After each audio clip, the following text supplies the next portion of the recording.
घेत आहे. या सरकारला मला सांगायचं आहे, कितीतरी आमच्या मुलाबाळाचा जीव गेलाय तरी हे कुठेतरी जाग येत नाही. कितीतरी उपोषण आहे, कितीतरी आंदोलन, कितीतरी आमच्या मुलाचा बळी गेलाय तरी देखील आमच्याकडे लक्ष देत नाही. म्हणून या व्हिडिओच्या माध्यमातून माननीय राज्यपाल साहेब, माननीय मुख्यमंत्री साहेब या सर्वांना माझी कळकळीची विनंती आहे. आमचा समाज हा अत्यंत गरीब आहे. आमचा समाज हा उसा तोडणारा समाज आहे. आमच्या या समाजाच्या भावना, या समाजाची वेदना आपण कुठेतरी समजावं.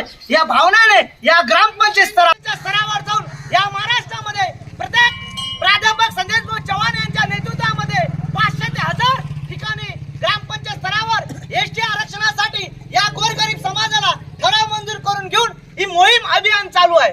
या समाजाला, हा समाज उसा तोडणारा समाज आहे. हा समाज गोरगरीब समाज आहे. हा समाज 2 टाइम जेवणासाठी वनवन करणारा, संघर्ष करणारा समाज आहे. एवढेच नाही, या समाजाने आतापर्यंत 55 ते 56 मोर्चे काढले आहेत. एवढेच नाही तर प्राध्यापक संदेश भाऊ चव्हाण यांच्या नेतृत्वामध्ये समृद्धी महामार्ग रोको आंदोलन केलं आहे. एवढे